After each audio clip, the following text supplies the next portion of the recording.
대체할 수 없는 정통 경제방송 박근혜의 데일리 힌트 시간입니다. 반갑습니다. 오늘은 1월 13일 월요일 방송입니다. 미국의 경기 지표가 너무 좋게 나왔던 탓에 미국 10년물 국채금리가 급등하고 달러 인덱스도 거의 110포인트 가까이 올라왔습니다. 그에 따라서 미국 시장도 기술주가 조정을 받았고 금일 한국 시장도 다소 좀 외국인들이 현선물 매도가 나오면서 조정을 받는 하루가 됐죠. 최근 들어서 이제 미국 지표가 상당히 좋습니다. 여러 가지 지표들이 CPI가 좀 남아있긴 하지만 고용 지표라든지 여러 가지 다른 지표들이 PMI 제조업이나 서비스업 지표 대부분 다 양호하게 나오고 있어서 이런 것들이 올해 금리나 경로를 조금 지연시키거나 금리나 횟수도 좀 줄어들 수밖에 없지 않느냐 이런 공감대가 형성되는 것 같아요.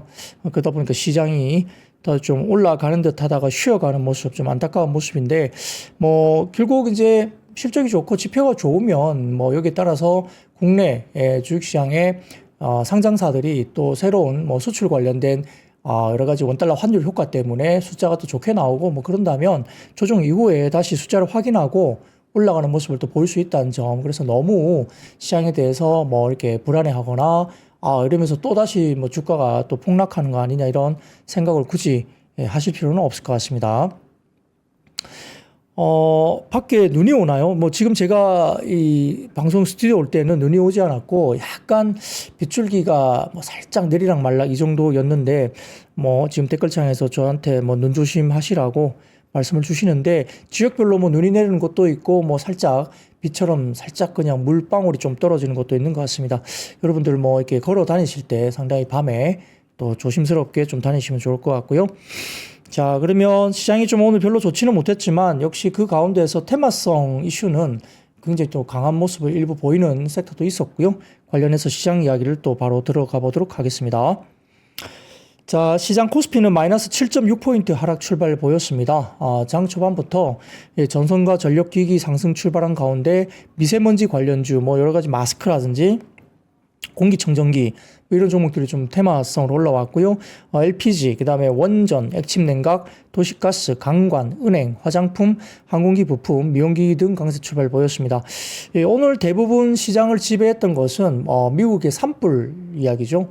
LA 쪽을 중심으로 해서 산불이 많이 나고 아직까지 불이 잡히지 않고 있는 모습, 그리고 대규모 피해가 이렇게 이야기되면서 이에 대한 수혜주를 찾는, 그러니까 참 주식시장은 냉정한 것 같아요. 굉장히 사람이 힘들게 어떤 재해를 당하거나 이런 국면에서 물론 심정적으로 이런 재해 상태에 대해서 상당히 마음도 아프고 상당히 좀 빨리 이렇게 복구가 됐으면 하는 마음이지만 또 주식시장은 그에 대해서 상당히 좀 남들이 어려울 때 또 반사 이익을 받는 쪽을 아주 냉정하게 찾는 것이 또 주식시장 같긴 합니다.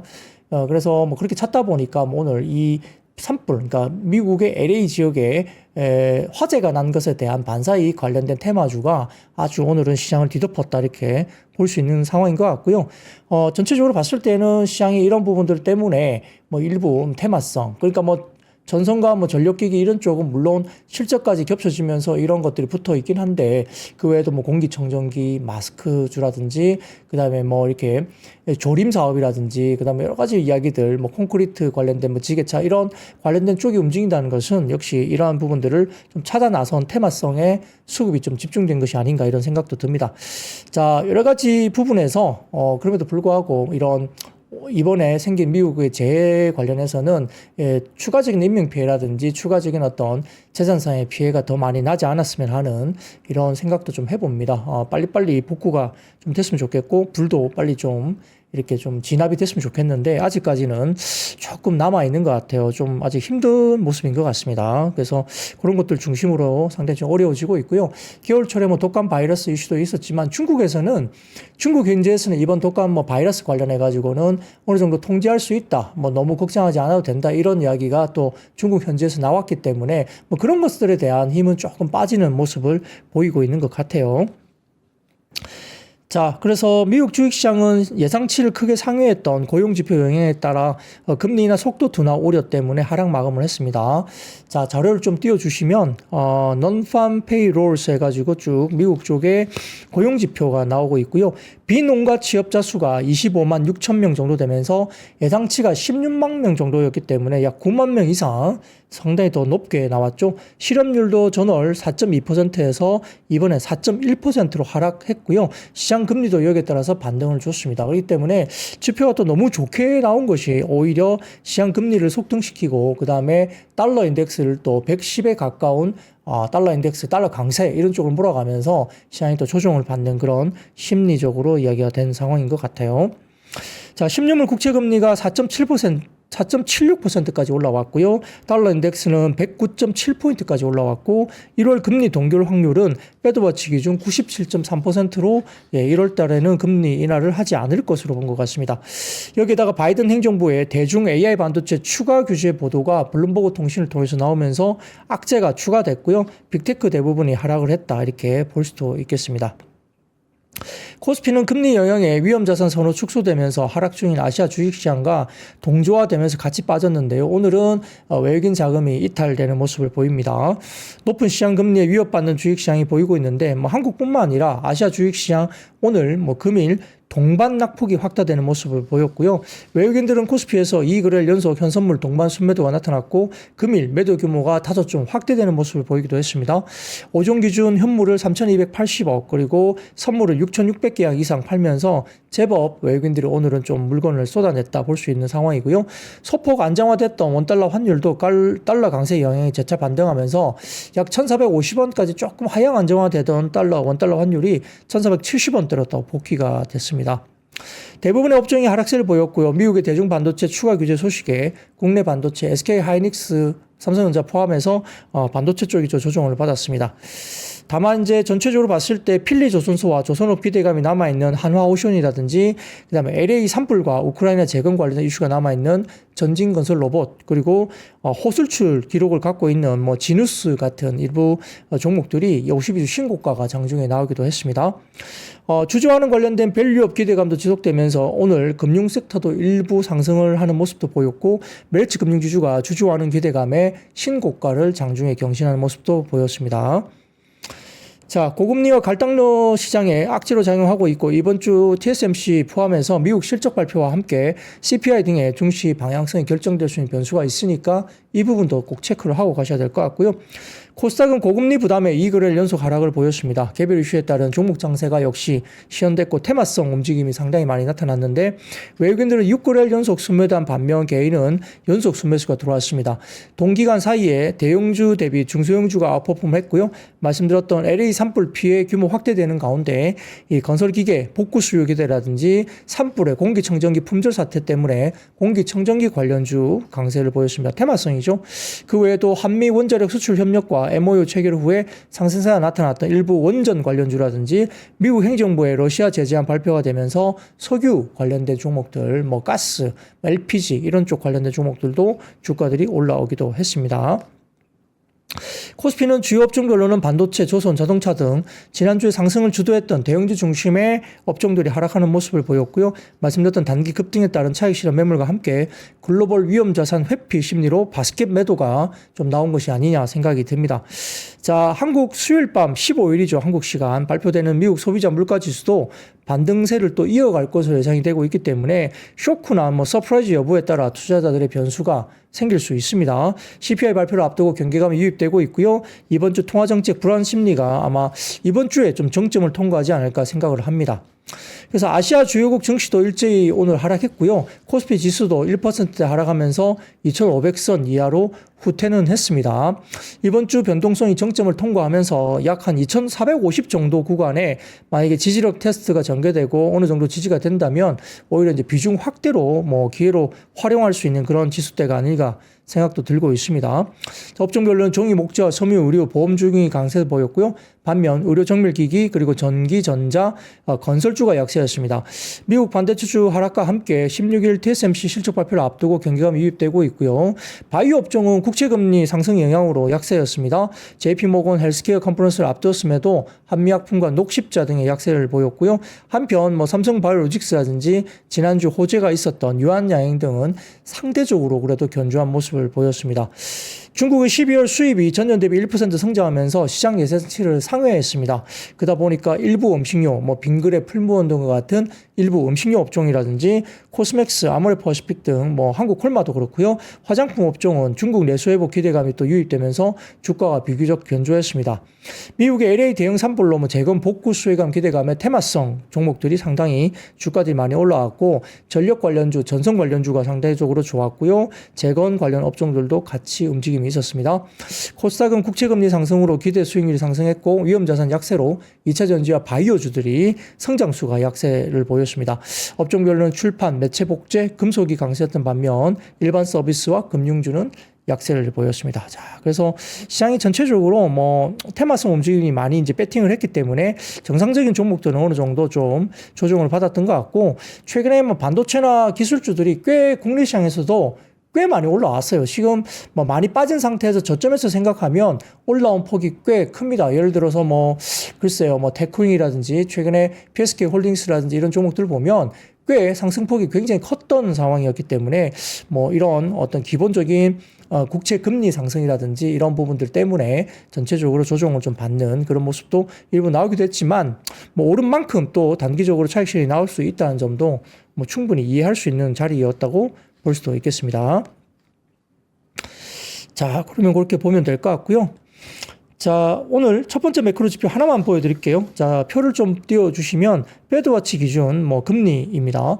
고금리와 강달러 영향 때문에 뭐 이런 연준 정책의 불확실성이 심화되고 있고 페드워치의 1월 기준금리 동결확률은 93.6%로 굉장히 높아지고 있고요. 뭐 거의 기정사실 정도입니다. 이 정도면 25년 연간으로도 1회 인하 가능성을 높게 반영하고 있고 첫 번째 금리 인하는 6월 정도로 현재 페드워치 쪽에서는 가능성을 높게 보고 있습니다. 그래서 뭐 6월 정도에 일단 보는데 만약에 추가적으로 한 번 더 금리 인하를 한다면 12월 정도로 가능성은 좀 있다고 이야기는 되고 있는 상황이기 때문에 그 부분도 한번 체크를 꼭 해보시면 좋을 것 같고요.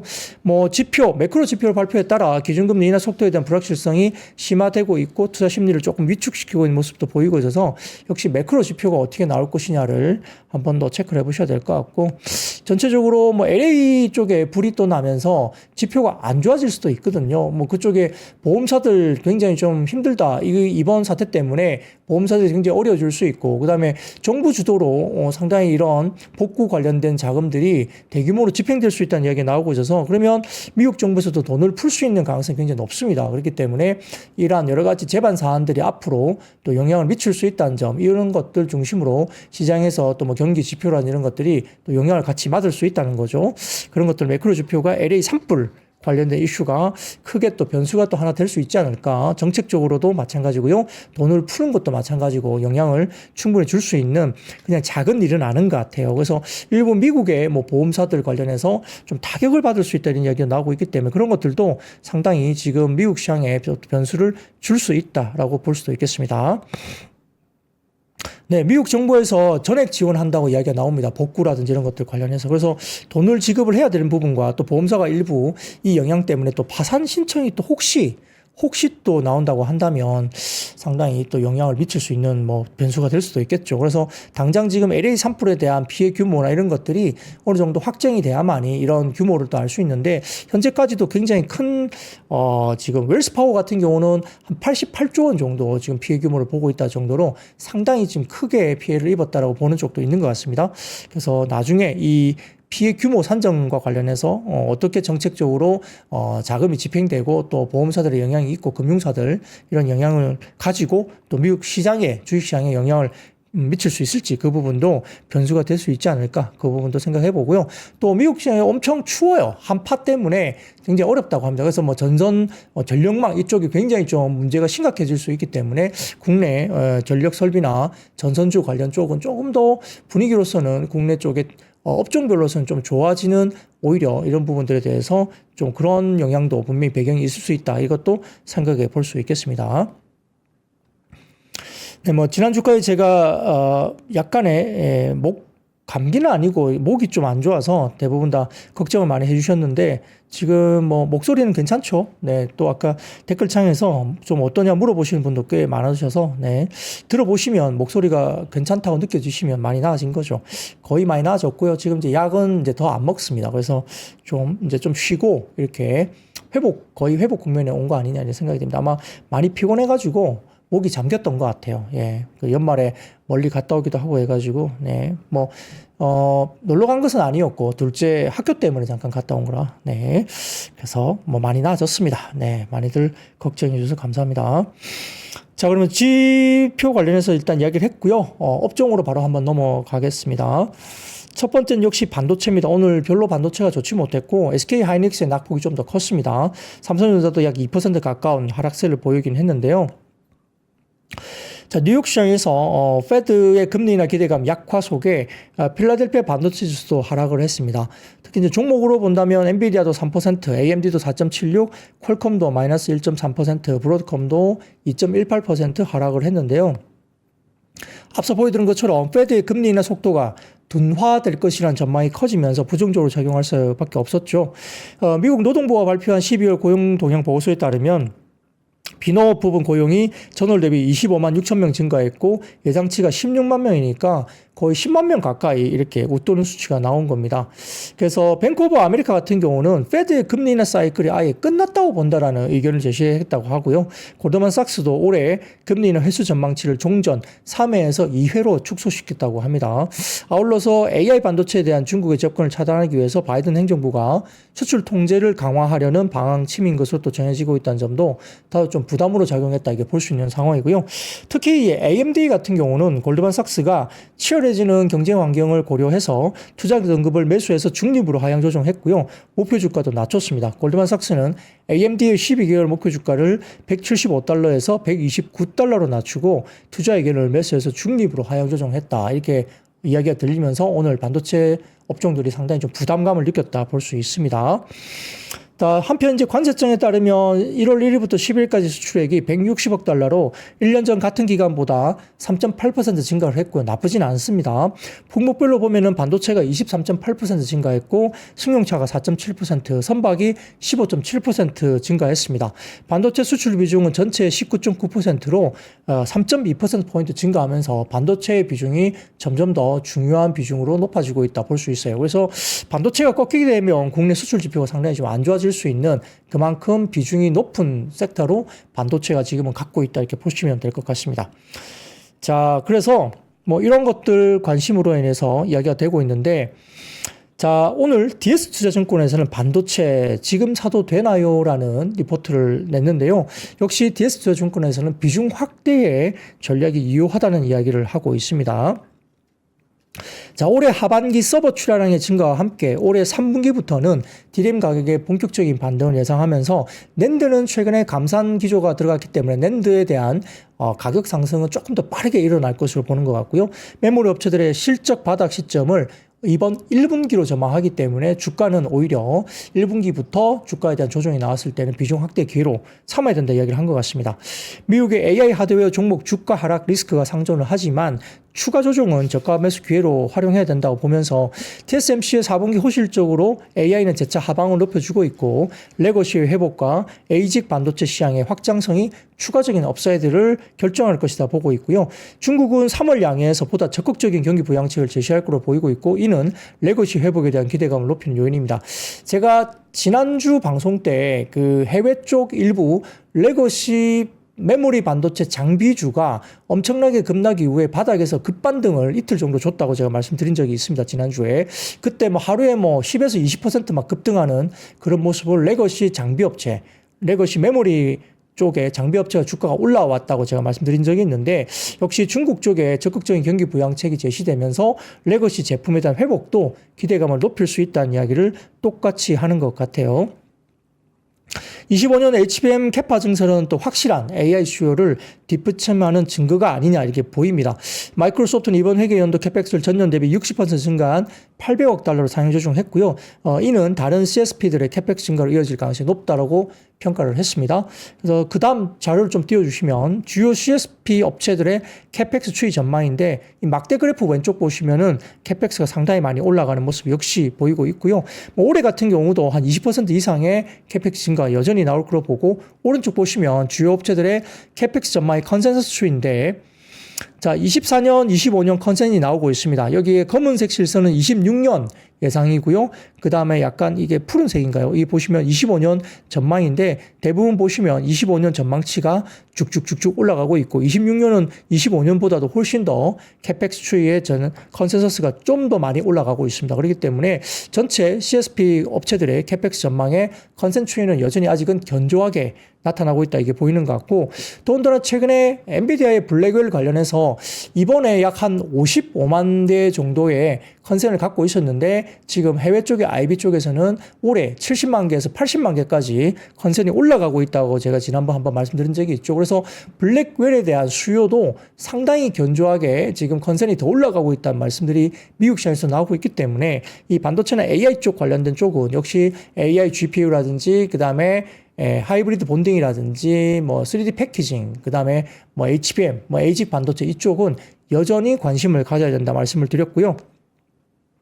그래서 이러한 추세를 따라가면 마이크론은 26년 양산을 목표로 신규 HBM3 캐파 증설을 발표했고 하이닉스 역시 올해 웨이퍼 인풋 기준 20K 수준의 TSV 캐파 추가 증가 가능성을 대두하고 있습니다. 양사의 HBM 캐파 증설은 25년에서 26년 견조한 HBM 수요를 뒷받침하는 증거로 판단하고 있고요. 여기에 따라서 대형주는 뭐 상대적으로 하이닉스가 좀 더 낫다. 삼성전자가 뭔가 결과가 확정이 되지 않았기 때문에 아직까지는 하이닉스 쪽이 좀 더 긍정적이다 보는 것 같고요. 물론 삼성전자도 뭐 더 빠지기가 좀 어려운 뭐 밸류에이션이기 때문에 나름대로 괜찮다라고 계속적으로 이야기 나오고 있고요.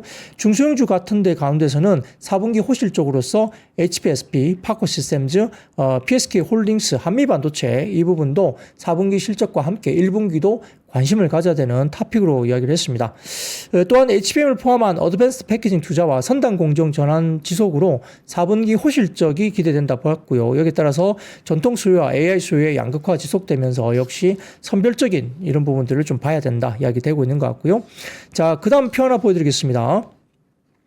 삼성전자 분기별 외국인 누적 순매수 대금 추이인데 지난 24년 한 7월 정도부터 본격적으로 팔기 시작했지 않습니까? 근데 이제 그게 4분기 저점을 찍고 1월 접어들면서 다소 좀 많이 팔았던 것에 대해서 다시 좀 매수 수요가 왼쪽에 삼성전자가 올라오고 있는 상황이고 오른쪽 보시면 하이닉스는 조금 팔다가 지금 연말부터 해서 1월 접어들면서 순매수 추이가 상당히 많이 올라오고 있죠. 하이닉스는 지금 한 1조 원 가까이 지금 최근에 분기별 외국인들이 사고 있는 모습을 보였다라고 보입니다. 물론 뭐 오늘은 기관 외국인들이 전체적으로 조금은 삼성전자 하이닉스 좀 팔았다 볼 수 있는데 어쨌든 외국인들은 연말부터 해서 지금 하이닉스 중심으로 샀지만 삼성전자도 꽤 연말부터 다시 순매수를 접어들었다는 점 이 부분도 지켜볼 필요가 있는 구간입니다. 그래서 저점에서 어느 정도 삼성전자나 하이닉스가 지금 들어오고 있다는 점도 좀 봐야 될 것 같고요. 자, 거기다가 오늘 뭐 반도체 소부장들이 꽤 많이 빠졌는데 그 가운데 원익 IPS가 오늘 상대적으로 플러스권에서 계속 유지가 됐죠. 그래서 원익 IPS가 정통적인 뭐 레거시 관련된 쪽인데 왜 원익 IPS가 견조하게 나왔을까에 대한 부분들에 대해서 자, 하나증권에서 오늘 리포트가 나왔습니다. 원익 IPS 리포트를 나왔고 목표주가 4만 원 리포트를 그대로 유지를 했는데요. 불황증한 업황 속에 기저 효과를 기대할 수 있다 이렇게 이야기를 했습니다. 원익 IPS는 지난 4분기 매출이 3,008억 원 그리고 영업이익이 306억 원으로 전년비 156% 정도 증가를 했고 전분기 대비로도 111% 정도 증가하고 OPM이 10.2%로 기록할 것을 전망했습니다. 상당히 견조하죠. 반도체 장비 매출은 2,162억 원 발생할 것으로 예상했고 D램 장비 출하가 순조롭게 진행되면서 주력 고객사양 V9 낸드와 낸드 R&D 매출이 집중적으로 반영되면서 전분기 대비 성장을 4분기에 견인을 했다라고 원익 IPS 굉장히 긍정적으로 이야기했어요. 여기다가 디스플레이 매출도 846억으로 발생할 것으로 예상되는데 국내 고객사의 신규 투자가 디스플레이 장비 매출을 또 견인을 증가할 것으로 예상을 했습니다. 그래서 올해 보수적인 투자 기조가 여전히 뭐 레거시 쪽에 있다고는 하지만 그래도 불구하고 선당 공정 수요는 여전히 양호한 것으로 보면서 원익 IPS에 대해서 상당히 긍정적인 이야기를 했는데요. 자, 원익 IPS 올해 매출은 8,644억 원, 전년비 14.6% 증가할 걸로 봤고 영업이익은 458억 원, 전년비 200% 정도 증가할 것으로 봤습니다. 영업이익이 엄청나게 증가를 하죠. OPM이 5.3%까지 올라갈 것으로 봤는데요. 반도체 장비 매출도 전년 대비 14.5% 성장할 것으로 봤습니다. 뭐 메인 고객사가 메모리 고객사가 지금 적극적인 D램 투자를 지속하는 반면 AI 수혜 공도가 낮은 낸드 쪽에 감산을 또 재개할 것으로 보고 있기 때문에 다만 AI 데이터 센터향 ESSD 관련된 수요가 강하게 유지되고 있어서 이를 대응하기 위한 전환 투자가 집행될 것으로 예상을 했습니다. 이에 따라 원익 IP에서 신규 장비 매출의 실적 기여가 될 가능성이 높다고 봤기 때문에 레거시 장비에도 불구하고 실적이 굉장히 탄탄하게 견조하게 성장할 것으로 이야기를 했죠. 그래서 디스플레이 장비 매출도 1983억으로 올해 전년 대비 15.2% 성장할 거로 봤고요. 국내 고객사의 신규 투자가 디스플레이 장비 매출을 견인했는데 올해는 국내 고객사 전환 투자가 있고 해외 고객사의 신규 투자로 장비 수요도 디스플레이 쪽에서도 상당히 견조하게 나타날 것이다 봤죠. 그래서 원익 IP에서 현재 주가가 2만 원대 중반 조금 안 되는데 PBR 밴드 하단까지 여전히 있는 상황이기 때문에 업황 회복 시에 본격적인 주가 회복으로 이루어질 수 있다는 점으로 놓고 목표주가 4만 원까지 원익 IPS를 봤습니다. 그래서 이런 부분들 이야기를 하면서 원익 IPS를 긍정적으로 리포트를 썼다라고 볼 수도 있겠습니다. 그래서 최근에 아까 말씀드렸던 HBM, 그 다음에 ASIC 반도체, AI GPU 관련주가 좀 올라오긴 했지만 원익 IPS 이런 종목들도 꽤 이제 바닥권에서 관심을 갖기 시작한다. 이렇게 이야기를 했고요. 아까 말씀드렸지만 지난주에 상당히 많이 계속 빠져왔던 일부 레거시 장비업체 해외 쪽 종목들이 급반등이 나왔다. 뭐 바닥에서 한 20-30% 정도 올라간 것 같아요. 최근 들어서. 그래서 그런 급반등도 해외 시장에서도 그렇게 나타나고 있다는 점도 주목을 좀 하자 말씀을 드렸습니다. 자, 그러면 반도체 쪽은 그 정도로 말씀을 하면 될 것 같고요. 자, 그러면 두 번째입니다. 오늘 화장품과 일부 의료기기, 미용기기 쪽에 상승이 나왔습니다. 키움증권은 보고서를 통해서 작년 4분기 화장품 브랜드사들의 실적이 대체로 시장 예상치에 부합했을 것으로 전망했고요. 중국향 채널 실적에 대한 우려가 있지만 비중국향 수출 성장에 대한 기대감이 상쇄하고 있기 때문에 시장 예상치에 기반영된 것으로 분석을 했고 4분기 실적도 중요하지만 올해 관련된 일정이 정말 중요한데 올해 미국은 가장 중요한 채널로 자리매김을 그대로 할 것으로 보고 있고 해당 지역에 대한 성장 계획에 이목이 집중될 것이다 봤습니다. 그 외에도 유럽이라든지 그다음에 동남아, 일본, 뭐 중동 이런 쪽으로도 상당히 급박하게 성장을 하고 있는 것으로 보이고 있는 상황인데요. 자, 이와 관련해서 아모레퍼시픽에 대해서 브랜드 라네즈 그리고 이니스프리가 최근에 북미 시장에서 꽤 뜨고 있는 것 같아요. 특히 라네즈가 미국 시장에서 꽤 뜨고 있는 걸로 보입니다. 그래서 이 아모레퍼시픽이 중국을 좀 벗어나서 미국 시장에서 라네즈와 이니스프리가 성장을 보이고 있다는 점 상당히 중요하죠.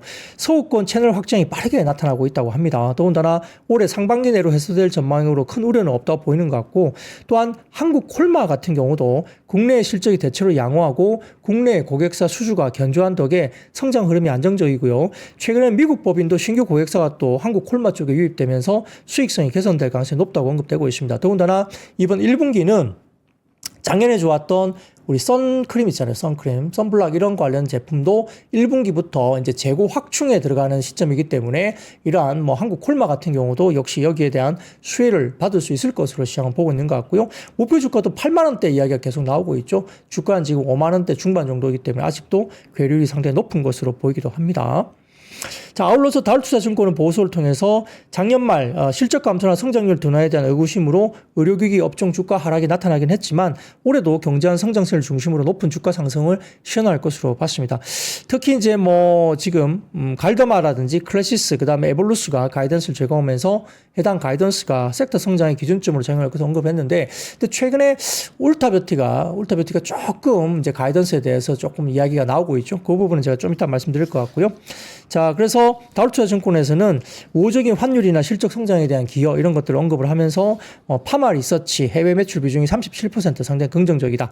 그리고 클래시스와 휴젤의 해외 매출 비중은 각각 50%를 상회한다고 이야기를 했기 때문에 환율 효과를 가져갈 수 있다 이야기를 한 것 같습니다. 그래서 오늘 코스맥스, 한국콜마, 실리콘2, 실리콘2는 종가 무릎에 뭐 보합 수준으로 약보합 수준으로 끝났죠. 좀 아쉽게 끝났습니다만 휴젤, 뭐 대웅제약, 뭐 이런 종목들 화장품이나 의료기기, 미용기기 쪽에 관련된 종목들이 그 주가들이 올라온 게 좀 보였다 볼 수 있고요. 최근에 아모레퍼시픽 이야기가 계속 나옵니다. 아모레퍼시픽 저가 매수하자 이야기가 계속 리포트가 나오고 있어서 네, 그런 것들도 같이 좀 예상을 보면 될 것 같고요.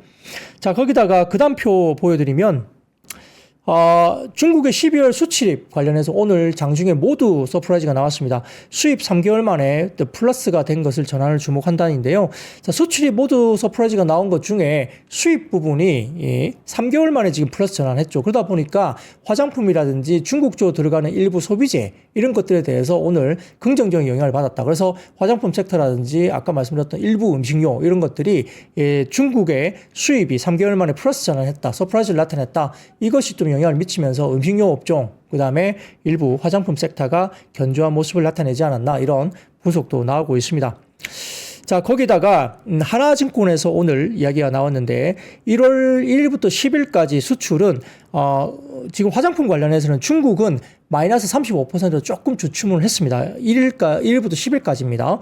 근데 전 지역 중국의 수출 강세가 계속적으로 나타났다 봤고요. 전년 동월비 24%나 화장품 수출이 이제 증가했다고 이제 성장을 했습니다.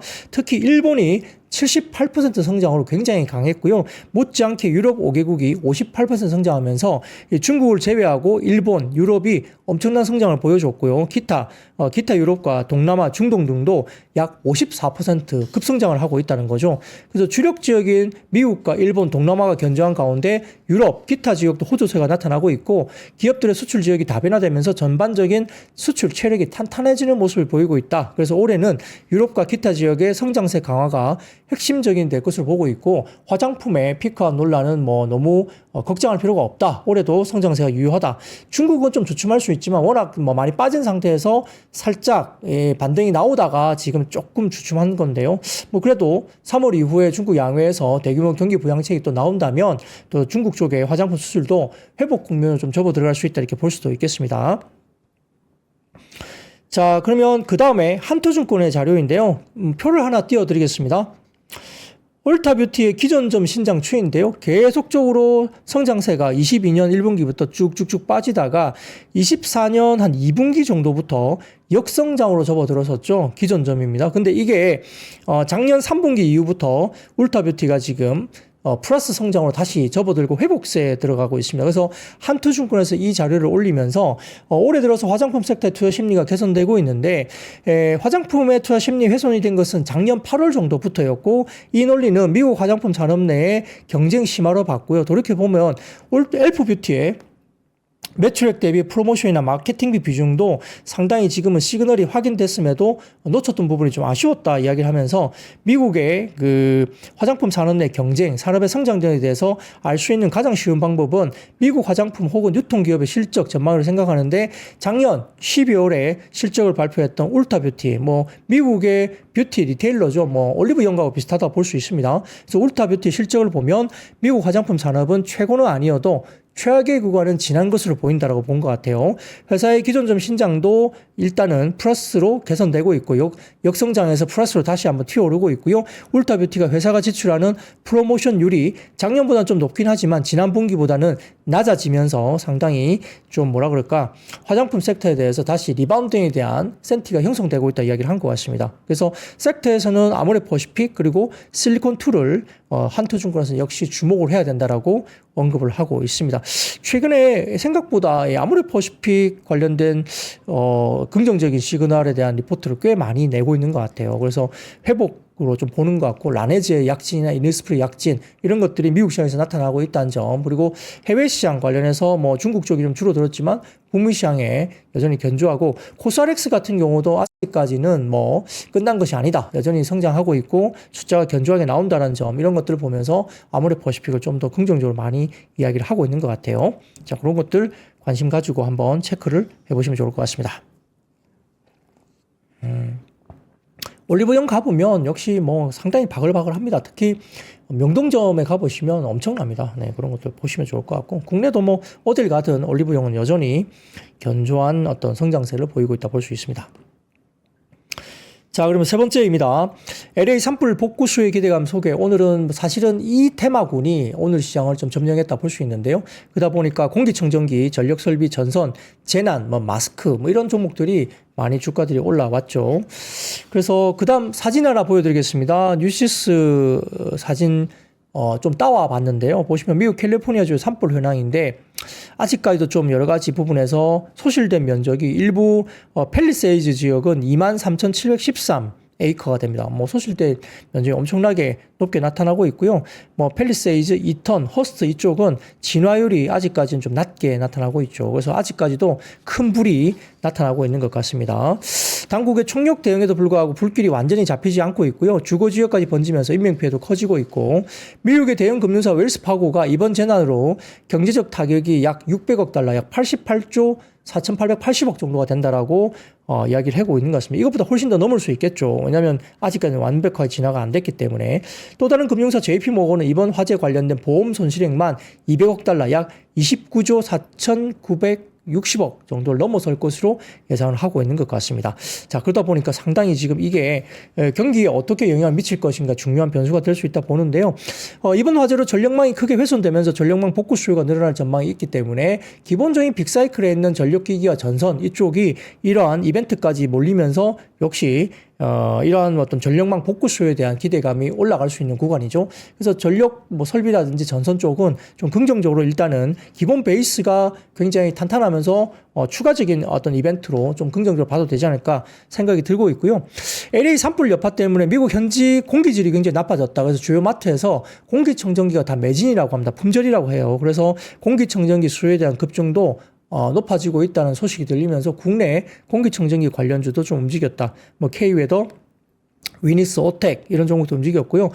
재난안전, 지진 뭐 이런 테마 관련해서 EM 플러스 이런 종목도 주가가 움직였고, 그 외에도 중소형 건설 테마, 이건 재건 관련주로 일단 형성이 된 것 같아요. 범양건설이나 뭐 삼부토건 이런 쪽이 움직였고, 시각에서 조림 사업, 그러니까 이제 뭐 많은 나무들이 있겠죠. 유실됐겠죠. 그래서 조림 사업을 영위하는 한솔 홈데코라든지 콘크리트 펌프카 제조업체로 알려져 있는 전진건설 로봇도 시장에서 부각됐습니다. 전진건설 로봇은 뭐 로봇 관련된 테마주로도 엮여 있지만 이렇게 콘크리트 펌프카 제조를 하고 있기 때문에 이것도 같이 엮여서 올라가는 거죠. 근데 다만 지금 말씀드렸던 여러 테마군 가운데 그나마 전력 설비나 전선 쪽은 뭐 펀더멘탈이 탄탄하고 실적을 보여주고 있는 쪽이라 어느 정도 좀 납득이 가는 쪽이긴 한데, 나머지 말씀드렸던 뭐 공기청정기, 마스크, 그 다음에 뭐 일본 재건 테마 이런 쪽은 조림 사업 관련 이런 쪽은 테마성으로 좀 봐야 되지 않을까 싶습니다. 뭐 국내 업체가 과연 여기서 어느 정도 정말 수혜를 볼 것인가에 대한 뭐 물음표는 아직 남아 있거든요. 그냥 그런 쪽이 미국에서 지금 많이 품절이고 많이 요구된다 이런 걸 가지고 국내 관련주들을 땡기는 거기 때문에 이건 조금 테마성으로 조금 봐야 되지 않을까. 뭐 그런 생각 좀 들고 있고요. 실질적으로서는 실제 전력 설비나 변압기, 뭐 전선 이런 쪽은 우리나라가 잘 하고 있죠. 그리고 마켓 쉐어를 미국 쪽에서 MS를 올려가고 있었고 숫자들이 잘 나왔던 상황이기 때문에 이러한 LA 산불로 인해서 수요가 좀 더 올라갈 수 있다고 한다면 이쪽은 좀 탄탄하게 어느 정도 스토리까지 받쳐주는 것이다라고 볼 수 있겠죠. 그래서 그런 것들 중심으로 산불 관련, LA 산불 관련된 테마군이 일단은 오늘은 상대적으로 좀 수급이 집중이 됐다 이렇게 볼 수도 있겠습니다. 자, 그래서 그 다음 표를 보여드리면 캘리포니아 주정부 공식 홈페이지에 떠 있는 이야기입니다. 여기 따라서 로스앤젤레스 뉴좀 주지사가 오늘 최근 발생한 화재 피해자들이 집과 사업체를 더 빨리 복구할 수 있도록 캘리포니아 환경질법 및 캘리포니아 해안법에 따른 허가 및 검토 요구사항을 유예하는 행정명령을 서명했다 이렇게 나와 있습니다. 그래서 이것들 관련해가지고 상당히 실질적으로 뭐 전반적으로 정부가 나서서 모든 것을 뭐 보상하겠다 뭐 이런 식으로 해서 상당히 좀 자금 집행이 크게 나타날 것으로 보고 있는 상황인데요. 자, 여기에 대해서 한투증권에서 캘리포니아주 LA 산불 영향에 대한 점검이라는 코멘트를 냈습니다. 그래서 이런 것들 쭉 나와 있는데요. 전일 대비 예상 피해 규모가 2배 이상 늘어난 수준을 보여주고 있고 미국의 산불 중에 역대 최대 규모일 가능성이 높다라고 이제 분석을 했습니다.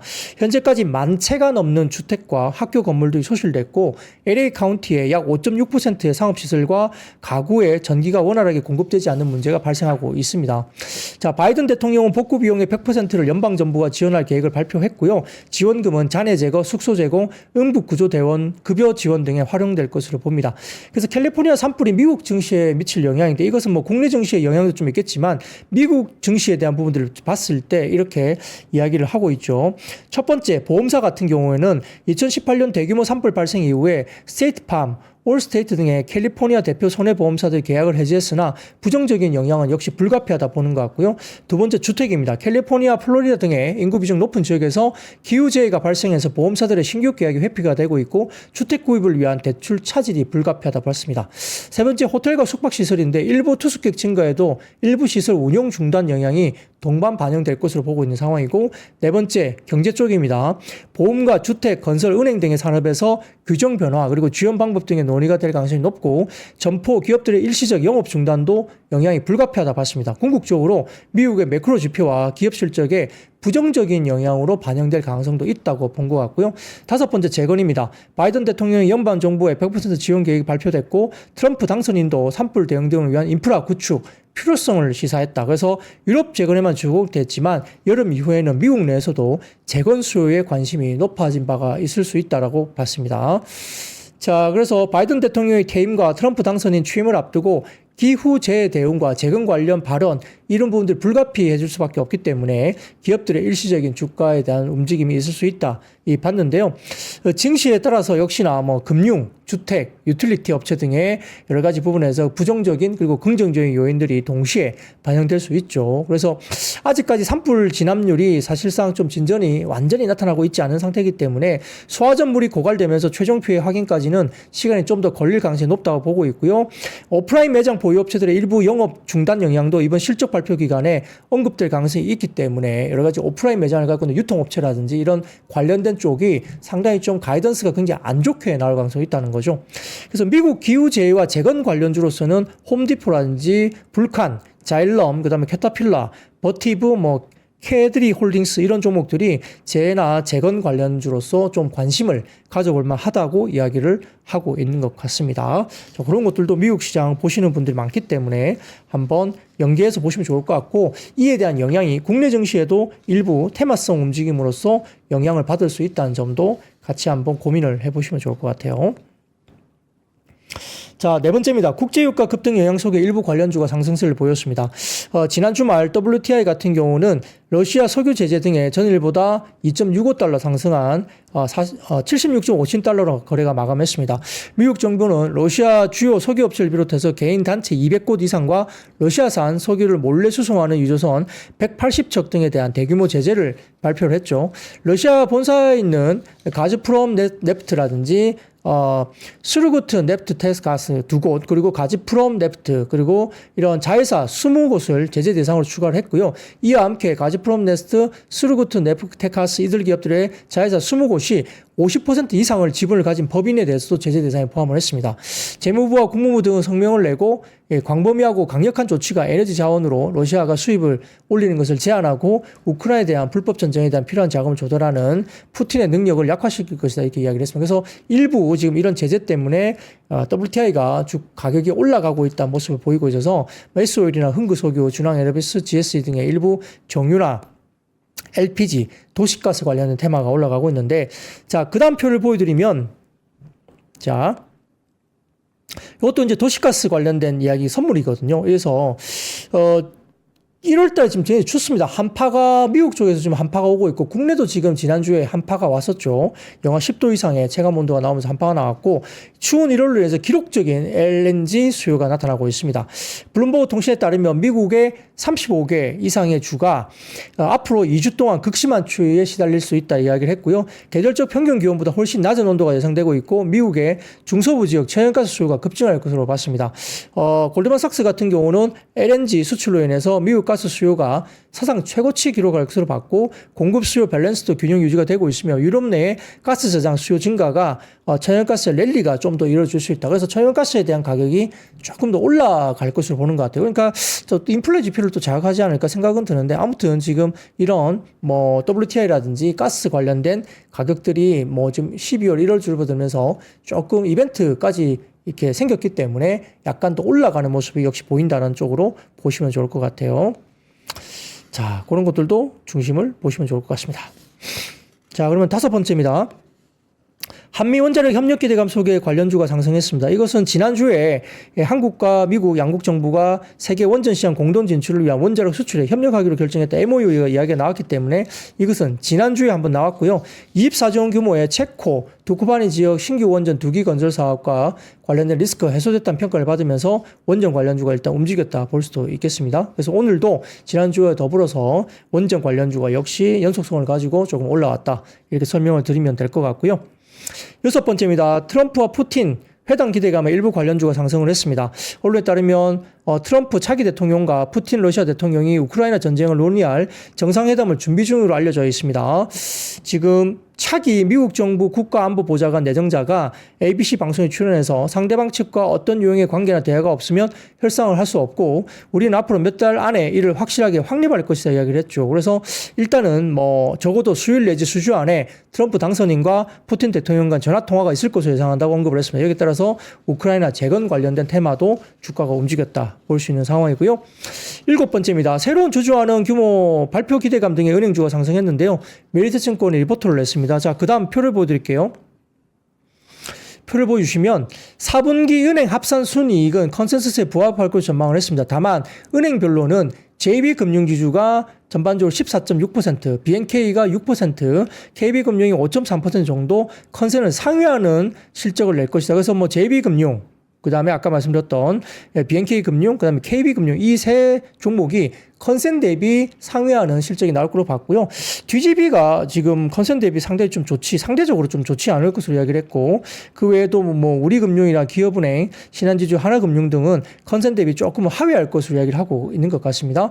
신한지주나 하나금융은 컨센에 거의 부합하는 정도 수준이기 때문에 큰 차이는 없는 것 같고 상대적으로 우리금융이 지금 이야기가 6.7% 하회하고 있고요. 기업은행이 7.6% 하회할 것을 봤고 DGB 금융지주가 47.5%나 지금 컨센 대비 DGB 금융지주가 조금은 어렵게 나타날 가능성이 있다고 본 것 같긴 합니다. 다만 지금 2월 초 4분기 실적 발표와 함께 새로운 주주와는 관련된 규모에 대한 발표가 예정되어 있기 때문에 이에 대한 기대감이 주가에 지금 반영되고 있는 시기다 이렇게 본 것 같아요. 그래서 전반적으로 주주와는 확대할 계획을 밝히고 있기 때문에 올해 주가 방향성은 위 계획을 얼마나 공격적으로 잘 이행하느냐에 좌우될 것이다라고 분석 자료를 오늘 미래에셋증권에서 내기도 했습니다. 자, 마지막입니다. 트럼프가 김정은 대화 추진 가능성 관련된 국정원 발언에 나오면서 일부 관련주가 올라왔습니다. 남북 경협 테마주인데요. 국가정보원이 국회 정보위원회에서 트럼프 당선인이 집권 2기에 김정은 북한 국무위원장과 대화를 추진할 가능성이 있다고 밝혔습니다. 이걸 뭐 누구라도 다 알 수 있는 이야기죠. 이미 뭐 북한하고 이야기를 하고 있는데 근데 김정은 위원장 같은 경우는 지금 거기에 대해서 굉장히 별로 신경 안 쓰고 있고 상당히 지금은 작년에 너무 많은 부분에 대해서 뭐 옛날에도 마찬가지고 이렇게 미국하고 갈 때까지 협상까지 끝까지 가봤지만 미국에 적대시하는 어떤 그런 부분들이 상당히 많이 본인이 느꼈다라고 하면서 김정은 위원장 같은 경우는 조금은 북미 대화에 대해서 약간 좀 보수적으로 아직 보고 있다는 이야기가 아직은 나옵니다. 그렇기 때문에 이러한 뭐 국정원의 이야기가 뭐 트럼프 당선인은 당연히 북한하고 뭔가 딜을 하면서 뭐 글쎄요 뭔가 자기가 치적을 올리고 싶은 생각이 굴뚝같이 많겠지만 실제로 북한이 어떻게 응할 것인가 이 부분은 알 수가 없고 그 사이에서 한국을 패싱하는 그런 모습이 나오게 되면 우리나라 같은 경우는 상당히 외교 정책에 문제가 될 수 있기 때문에 한국이 패싱되지 않도록 한국 정부가 상당히 외교 정책을 슬기롭게 할 필요가 있다. 이런 것들도 좀 필요한 데모인 것 같습니다. 자, 이런 것들 관련해서 오늘 준비한 이야기는 여기서 마무리하겠습니다. 여러분들 추운 겨울에 눈길 조심하시고 미끄러지지 말게 굉장히 조심스럽게 천천히 다니십시오. 자, 여기까지입니다. 여러분, I see you. 삶의 격을 높이는 9가지 지혜를 함께 나눕니다. 위즈덤 칼리지 시즌 2 영상 아래 링크를 클릭하시면 자세한 내용을 확인하실 수 있습니다.